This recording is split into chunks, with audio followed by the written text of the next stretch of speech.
All right, welcome in everybody to Show Pony Live. We are live here on YouTube and Twitter and all those good places you can find us when the show's over. It's on Apple Podcast and Spotify, everywhere you get podcast. Check out Show Pony Live if you miss any of the show. If you want to go back and listen, subscribe, and like, and all that good stuff, encourage you to do all of that. All right, good to have you today, Matt Barrie is going to be on the program today, and I'm so excited about it. Matt Barrie, ESPN, absolutely love Matt. A staple in college football and in golf, the Masters and TGL. I mean, this guy is everywhere. Sports Center, in fact, he's going to come to us today from the Sports Center set right before he's ready to get on the air, and we'll talk about his career. And I really hope these conversations are useful. If you're a young broadcaster, please watch these. If you know a young broadcaster, please share these when we talk to other broadcasters that are accomplished in sports. Yesterday, we had the voice of the Las Vegas Raiders on, Jason Horowitz. He talked about how he had to grind and build relationships and be kind to people to get where he's at. Matt Barrie on ESPN, who you see on TV all the time on big national TV, that guy started at a small market in Wisconsin. So it's a grind to become one of the best. And we'll talk about it. We'll talk about the journey. We'll get into all that with Matt Barrie coming up in just a little bit on the program. I did want to hit on some of the big headlines of the day. TJ Otzelberger gets a 10-year contract extension at Iowa State. He gets a fat pay raise. And I just want to remind everybody, this is how it happens. If you've ever wondered, why is the money insane? Why are schools hemorrhaging money? Why are they begging boosters? Why are they going to Joe and Johnny Fan and saying, please give me more money, please give me more money, please give me more money? This is how it happens right here. Take a look. Our guy, TJ Otzelberger, has signed a contract extension through 2036. 10 years, guys. Now, I know he's been to the Sweet 16 3 times in the last 4 years. That's wonderful. By the way, most of the news today, basketball headlines, kind of wild. We're sitting here post-NCAA tournament now for a couple weeks, and basketball is still dominating the headlines, especially the news that we could be expanding the NCAA tournament really soon. But TJ Otzelberger gets a 10-year extension. This is because the athletic director at Iowa State saw what's going on with his football program. They lost Matt Campbell to Penn State. He's gone. His women's basketball program, Audie Crooks, she got bought away. She transferred to Oklahoma State, number one player in the country. So to make it look like they have some sort of semblance of positivity, like they're not just getting poached, like they're not just like a feeder team for the rest of college sports, they've given Otzelberger everything he wanted. A 10-year extension and a fat-ass amount of money. Now he's gone to 3 Sweet 16s, but here's the thing. What if they stink moving forward? This is how it happens. What if Iowa State over the next 3 years doesn't go to the Sweet 16? What if they get beat in the first round? What if he becomes John Calipari at Kentucky? And then all of a sudden, Mitch Barnhart had to panic, which put him in a mess right now. But what if that's the case? That could be the case. They gave him $10 million. Excuse me. They gave TJ Otzelberger 10 years and like $6 million to coach their basketball program because they're desperate. They're desperate to prove to their fans that they're not at the bottom of the heap. They're desperate to prove to their fans they got some financial wherewithal. But this is how this stuff happens, because all of a sudden, if they start losing, they're locked in. Now they're going to have a buyout that's enormous. Now they're going to have to go find a sugar daddy to go pay it. And the sugar daddy's not going to want to pay it because the sugar daddy's paid for the players. He's paid for everything else.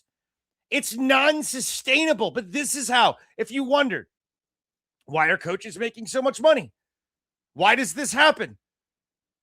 Because this guy could get a job somewhere else. And everybody is so desperate to win. Everybody's so desperate to keep their economics the way they are and to improve them. Even if it's, guys can win a couple of years and then just fall apart. We see it all the time. Consistency is hard in college sports. Yet they're giving Otzelberger a king's ransom. Tons of money. How about this news today? This was a matter of time.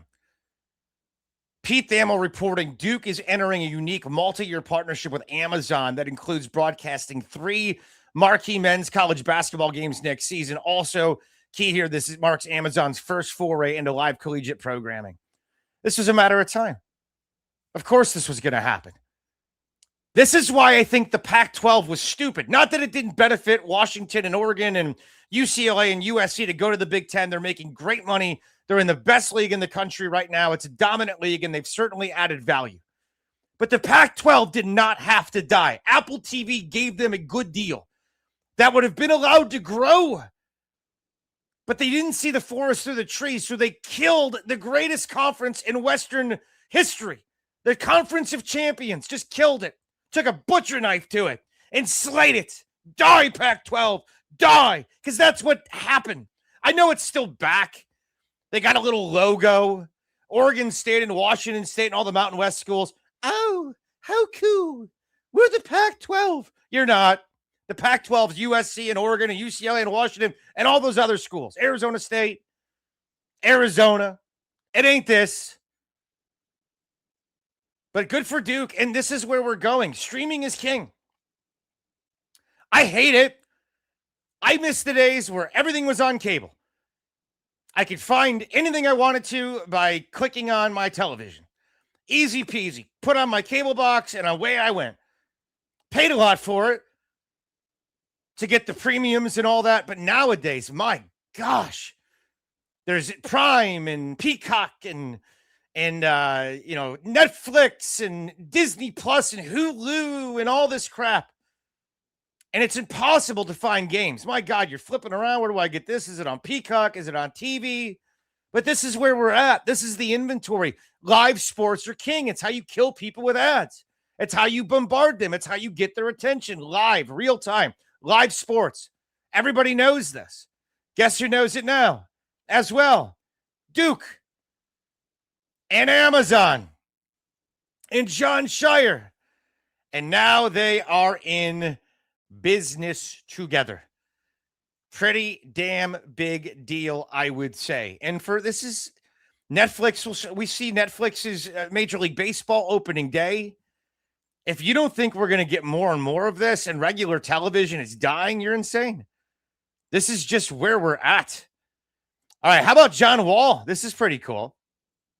John Wall heading to be the ops guy at Howard University, which is a traditional HBCU school that's in Washington, D.C. John Wall is big time in the community there in D.C. Guy was a Washington Wizard. He was a top draft pick. And it's a tough job for John Wall, but he brings accolade. He brings a name. For John Wall, his biggest thing is going to be fundraising. Howard just won their first NCAA tournament game as a 16 seed in the Dayton play-in. They just had their first ever win. Big deal for them. Huge deal, in fact. But now for them, for John Wall, they want to keep it going. And John Wall brings his own money to the table too. That's a huge deal. That is a massive, massive deal that John Wall brings that kind of cachet, that he brings those accolades, that he brings that kind of notoriety, and he brings a checkbook. It's tough to keep great players there, but certainly John, because of the NIL and other schools just have more money. But I'm telling you right now, for John Wall, God bless him. He's going to be an asset. He's going to help attract some money to the thing. Hey, before we get to Matt Barrie of ESPN, a reminder, Show Pony University. We're starting on Wednesday, May 6th. See that QR code in the right corner?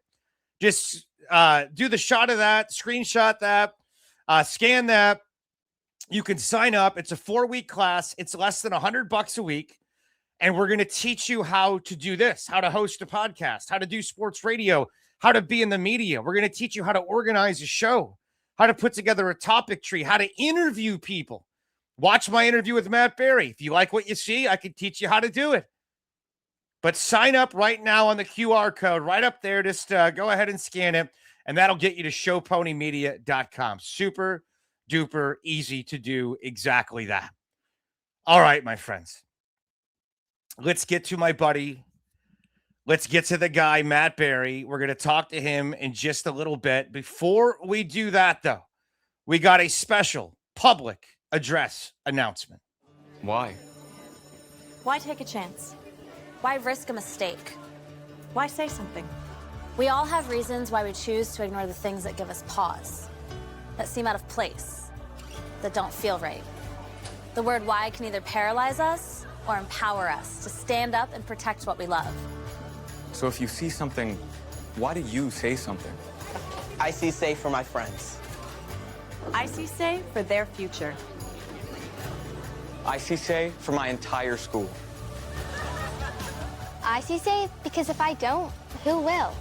I see say because all this matters. We all have something worth protecting, a why that unifies this community we are all a part of. So protect your everyday. Report suspicious activity to local authorities. If you see something, say something. All right, we're here on Show Pony Live. Look at this handsome son of a gun I can see right now on the camera. Matt Barrie. He is an anchor for all kinds of stuff. SEC Nation now, which is very exciting. Sports Center, you can see him. He's about ready to do a show, which is pretty damn exciting. TGL and the Masters in golf, you have risen up the ladder, and I'm excited to learn about your story. Matt Barrie, how are you, sir? Chowders, what a blessing this is. Normally, when I'm on your show with you and Coach, if Dusty and Danny let me come on, we're talking via telephone. The fact that I can see you and have a human conversation with you and be able to look at you is fantastic. Yeah, I kind of feel bad because I don't look like you. I mean, it's way better on my end, believe me. I mean, I'm looking at an Adonis right now with the hair and the makeup, and you're looking at a gargoyle, quite frankly. So I apologize that you have to see me and have a human conversation, but we'll persevere anyway. We're going to get through it. Yes, we'll persevere. It's great to have you. It really is. And when I started my podcast, yeah, it's about college sports and all that, but I want to get to know people in the sports media business and find out your story and your path and your journey. Yesterday, I was talking to the voice of the Raiders who started, doing $20,000 a year jobs, just trying to find a way in the business. I know you have a similar path. Now, Matt, you graduated from Arizona State, right? You're a Cronkite media school guy. Yeah. And then did you find your path early in local news? How did you start in media? Yeah, so that's how I started. I went the path of small market TV. I was in the Wausau Rhinelander TV market in Wisconsin. Wow. I think it was like market 136. So you can imagine how. You're not from Wisconsin, right?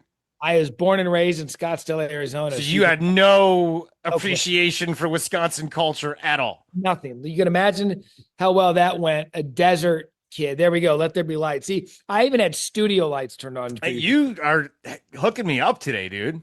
So you can imagine how well it went. A guy like me coming out of Arizona State and Scottsdale, living in the north woods of Wisconsin. But you had to get in. I lied to my parents about the salary. It was $16,000 a year.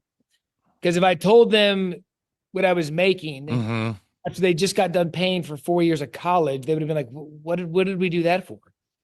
So I lied to them about the salary, and I go and I take this job at this NBC affiliate in small market Wisconsin. It was good because, first of all, it was a hybrid job. It was 2 days news, 3 days sports, because it was just small market TV, and that's just how things went. It was good though, because I would drive down to Madison on Saturdays. It was like a 3-hour drive. Yeah. For those 11 a.m. games at Camp Randall Stadium. Oh yeah.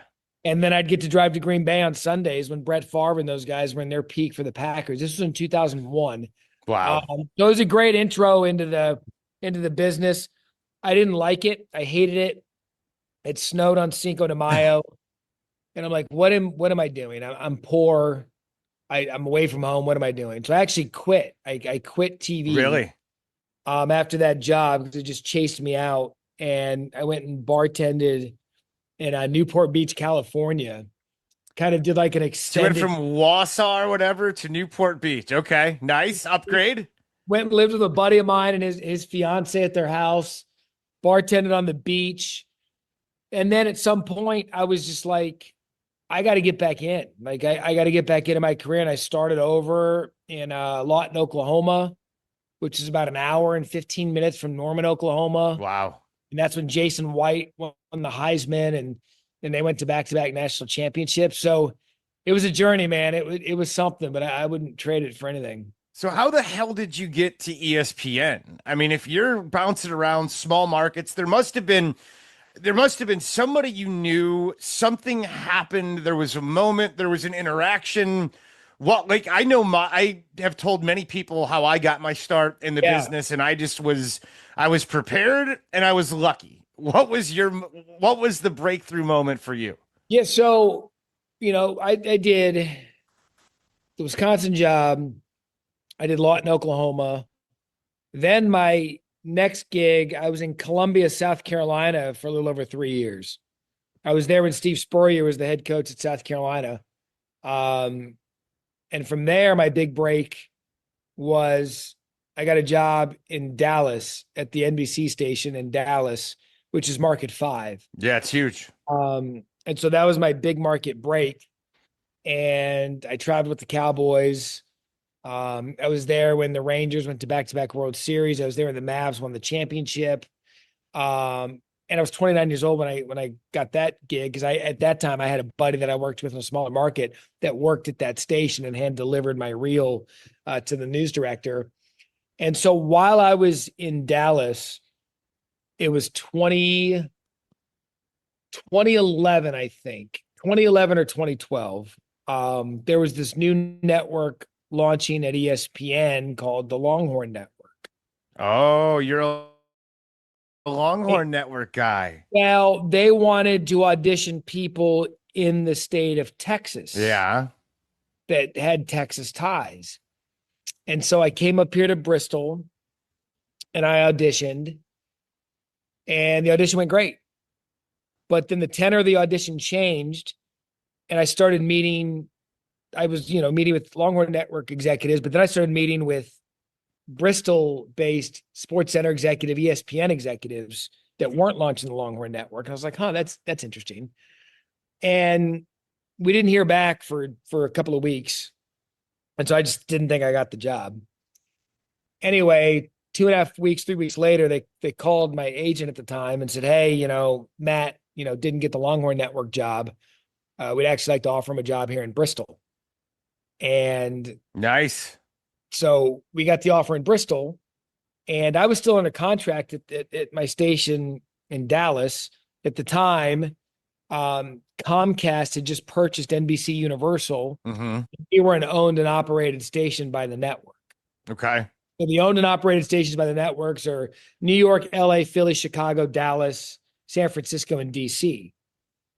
And so I was still under contract, but I wasn't a weekday guy in Dallas. I was the weekend guy. I hosted Friday, Saturday, Sunday, and then reported the other days of the week. So I didn't think there was going to be any issue of getting out of my contract in local TV to come work at ESPN. So sure. We did a deal here at ESPN. We're on our way. I go to tell my bosses at my station in Dallas. They said, you're not going. Like, you're on a contract here. And we're like, what are you talking about? Yeah. Like, you're not going. You're in a contract. We were just bought out. ESPN's a competitor now because Comcast Sports, that whole conglomerate. So I wasn't allowed to come. Really? We go back to ESPN. They're absolutely furious with us because now you resent your employer. Right. And we auditioned with ESPN in good faith that I could get out of my contract because, again, you're in local news. You're not thinking it's going to be a big deal. Yeah. So at that point, I think that I have permanently pissed off ESPN. So I couldn't go. So I was told I had to stay in Dallas and for 2 years because my deal had a little over 2 years on it. So I had to make the most of that anyway. I thought that my ESPN dreams were done. And then in the fall of 2012, they had a head count open up to where they had a spot, and they called us back. They said, listen, man, it's now or never. Like, we've got a spot. Really? And so I had burned another year of my contract or so in Dallas. And then this time we kind of just went to them and said, we're Like I'm going, like I'm not, there's 9 months left on my deal. I'm leaving. Yeah. So I went through that Cowboys season. I honored the Cowboys season and then ended up coming here at the end of February 2013. That's wild. Yeah. Matt Barrie. It's always a journey, man. A lot of young broadcasters do not realize they watch you on TV and they think they want to be you right away. And they're going to hop on and they're going to get out of college and they're going to get hired and they're going to get this magical break. And, for me, it kind of happened that way, honestly. Like I got the magical break out of college and then I kind of wrote it the entire way. But now I've been doing the same job the entire time. Is that good or bad? I don't know. But you're more traditional in your path. And I think, I bring this up all the time. People are going to, get so, hate me for it. But I'm on the board of visitors now for the College of Communications at Alabama. Yeah. And it's amazing when you kind of get around young broadcasters, and Alabama's got some great ones that are gritty and hungry and all that. But there's a lot of other people out there that just don't understand, like, you don't have that instant success. Do you ever have people ask you, or should young broadcasters at least, try to have a conversation with somebody like you to actually understand the reality of getting into the business? Well, yes, because I speak to, colleges quite a bit. If I'm out on the road, or we'll speak to journalism schools, because I like giving them the hard truths of it. Yeah. A lot of times maybe they don't get that. Remember, we live in a world, in a society now where everyone thinks, they've got this. I know. You can become a star overnight. I know. Hey, and everyone thinks that's the path to stardom. Okay, well, it might be in a microwave, but that's what your career is going to be. It's going to be microwaved. It's going to be hot quick and cold quick. Yeah. Whereas I've tried to carve the path like in an oven and slow cook all the way. Mm-hmm. And sometimes the younger people that want to come into this industry don't understand that it takes time. And this is from someone, I'm a very impatient person. Like me too. I must have tried to quit local TV 20 times because I wasn't getting that next step enough. And then every time I wanted to quit, a door opened and it just kind of worked itself out. But yeah, it's not easy. And even when you get here to ESPN, it's not easy. I mean, you start at the bottom here at ESPN. Like I tell people, you basically start back in local TV at ESPN. Back when I started now, it's different now. But when I started, you're trying to get that good real estate and get those good sports centers and get those good shows. And you start at the bottom and you got to work your way all the way back up again. And so, I hope that there are still some old schoolers out there that know local TV is probably a good path to go, rather than just trying to jump right to this kind of level. What is Matt Barrie? A pleasure to have him on the show today on Show Pony Live as we talk about his career and his path to the stardom at ESPN and SEC Nation and all the things that he's going to be doing now. I don't know what you're talking about. The SEC Nation. Those are unfounded, unconfirmed reports. So that's unfounded and unconfirmed. I thought that was already a thing. No, that was just, some scoop reporting. Gotcha. Okay, crap. Yeah. Well, I'm sorry. Well, allegedly the new host of SEC Nation. See how it goes. Allegedly the new host.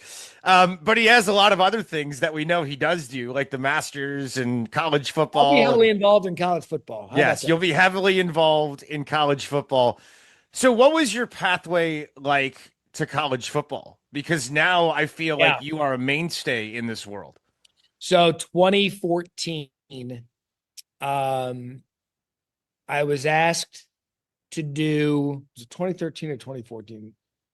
It was actually may have been fall of 2013 that I was asked to do, when you come to ESPN, you meet as many people right away as you can to know who does what, right? And then so you can let people know what your interests are. And my interest has always been college football and golf. And I was on the college football, and this was when podcasts were primitive, okay? This was in 2013, and Ivan Maisel had a college football podcast that he used to do with Beano Cook. Yeah. Oh my gosh. Yeah. Yeah. And so, my apologies to the listeners. I'm the guy that comes on after the late great Beano Cook, and Ivan's such a genius of the sport. So I go on this podcast, and my first introduction to college football at ESPN is the College Football Podcast with Ivan. Mm-hmm. I do this podcast once or twice a week. Well, the producer of that podcast, Andrew Brooks, the following year ended up being the producer of College Game Day Radio. Ah. College Game Day Radio needed a host because Ryan Russillo was leaving as College Game Day Radio host. Mm-hmm. So he knew me from the podcast. So then I become the new host of College Game Day Radio in 2014.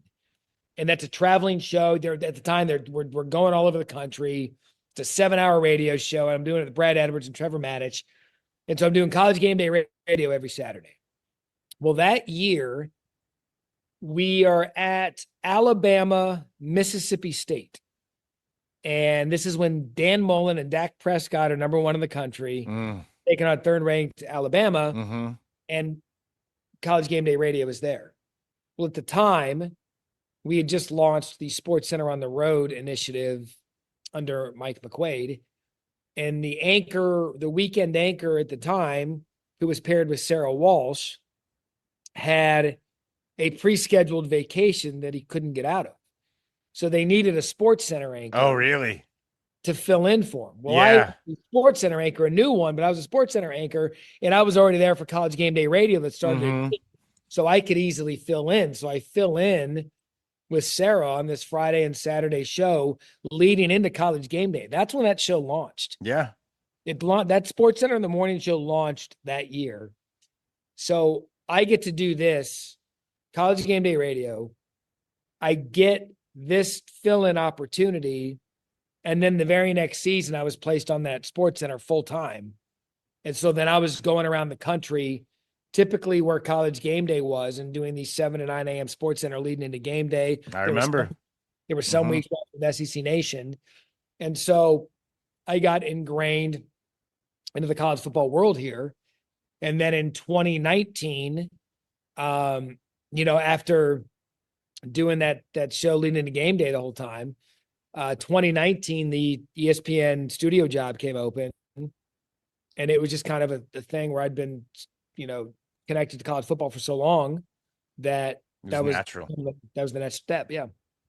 Matt Barrie, our guest on Show Pony Live, ESPN star, in case you didn't know from looking behind him at the Sports Center fanciness. He's on set right now getting ready. What time is your show? It's got to be soon, right? 25 minutes. Oh God, then we got to get through this. Oh, I told you I'd give you a half hour. I love it. And I cannot wait to put on the TV and be like, hey, I just watched that guy. What's the camaraderie like at ESPN? What is that like? I mean, do you feel like it's competitive? Does it feel like a family? Is it a combination of both? I think there's a lot of people that wonder what it's like in Bristol. Combination of both. I mean, look, I can tell you that the people that I work with in college football, Galloway and I were such good friends. EJ Manuel came on with us this year. Dan Mullen and I are close. Mm-hmm. Everyone I've worked with in the college football space on Saturdays. I mean, you have to be. You're together 16 hours a day. The producers on that are great. And, even our Sports Center show staff. I mean, we were all in it together. Sure. And so we all enjoy it. But it's ESPN, right? And there's precious real estate, and people know that, and everyone wants the precious real estate. Mm-hmm. And there's plenty of it to go around. I mean, there's enough. You can build a ton of houses on this real estate, but everybody wants it. So, you kind of just appreciate what you have. I'm very fortunate. I love everything that I do here. Mm-hmm. I love TGL. I love the golf space. I can't wait for the PGA Championship in a couple of weeks.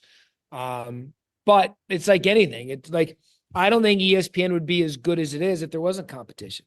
Yeah, It's a like good point. It's like anything. It's like we've lost a little bit of competition with the transfer portal and everything in college football. But what used to make the Pete Carroll teams great at USC is he would have competition Tuesdays.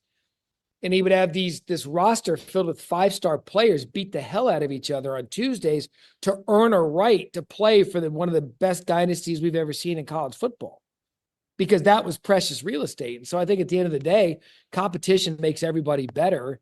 but also everyone that works together as a show unit. We're really close. Matt Barrie, our guest here. Well, he's got a TV show, so we got about 8 minutes left to go or something like that with the man.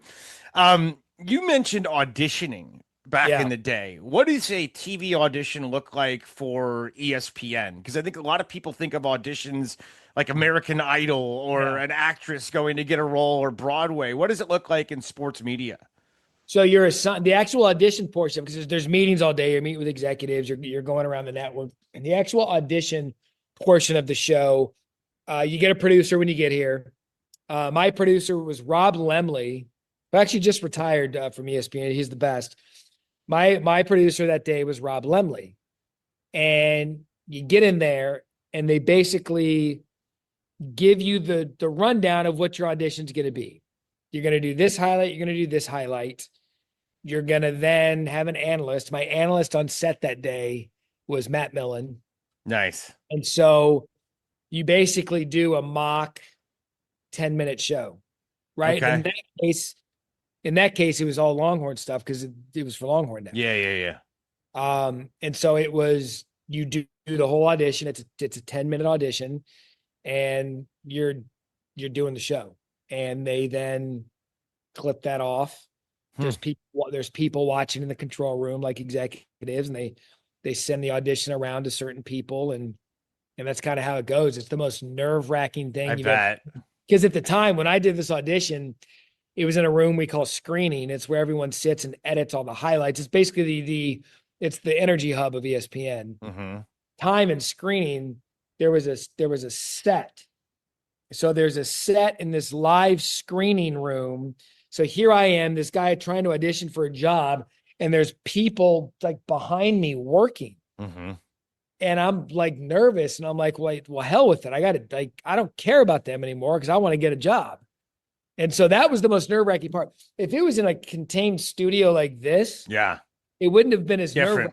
There were people there. It was, but that's what that audition was like. And it's a whole part of the day. You meet different people, then you go to lunch, and I'll never forget it, man. That was 2011. And I could tell you everyone that I met with the entire day.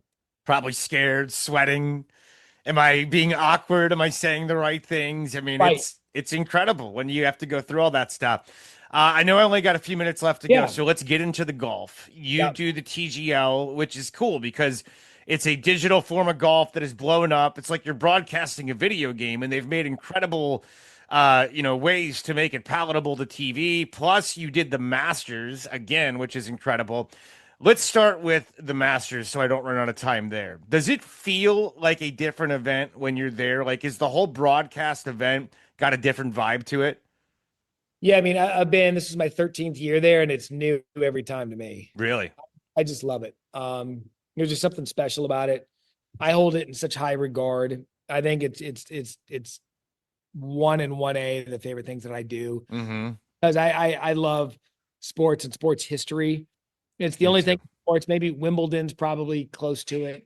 It's the only thing in sports that's so much tradition, and those ghosts are walking around that course every year. Mm-hmm. You can go to a spot anywhere on the course and remember a shot, and the traditions of it, and the history of the event, and the champions that have been there. It's just, there's something special. It's always been that way. The first time I got a crack at it was in 2005, 2006, when I was doing local TV in Columbia. Yeah. Because it's an hour door to door from Columbia to Augusta. Dustin Johnson went to high school in Columbia, so we were doing the local angle of it. And I just fell in love with it. There's just something special. The music, the setup, the course. I love it. It's my favorite week of the year because I wish I could describe the uniqueness of being there. But every time I walk on that course, it's brand new, and I get the same feeling every time. How about the TGL? What's that like? TGL is the most rewarding thing I've ever done in my career. Because it was a startup. It was a startup that no one knew if it would succeed or fail. We all just kind of went all in on it. We're like, let's just go and see what happens. Mm-hmm. And you don't get that anymore in TV. Like, we created a league with the best players in the world, mm-hmm. and it works, and it succeeds, and they love it. and I've gotten to know them so much better. And it's just cool to see something come to life that you were with from the very get-go. And so you become attached to it because you're like, no, Yeah. I was here during the rehearsals. I was here during this, Yeah. and this. And so you're protective of it and you're attached to it, and watching it grow the way that it has. That's why I use rewarding. It's fun. Everybody knows Sure. I have fun doing it, but how rewarding it's been to watch it grow, and the people that put in far more work than I do has been just incredible. Matt Barrie, you're the best. Have an incredible sports center, sir. I'll be watching. My apologies for the lights. I thought I had Dad yell. You look great. Up there, and Kidding me? Any lighting does it. Matt Barrie shines in any light. Believe me. Got this cave lighting up. Pleasure, Pony. Always good Thank you, talking. sir. Appreciate you. Thank you very much. The great Matt Barrie on Show Pony Live. That'll do it today on the show. Thanks for watching. Again, subscribe, showponymedia.com.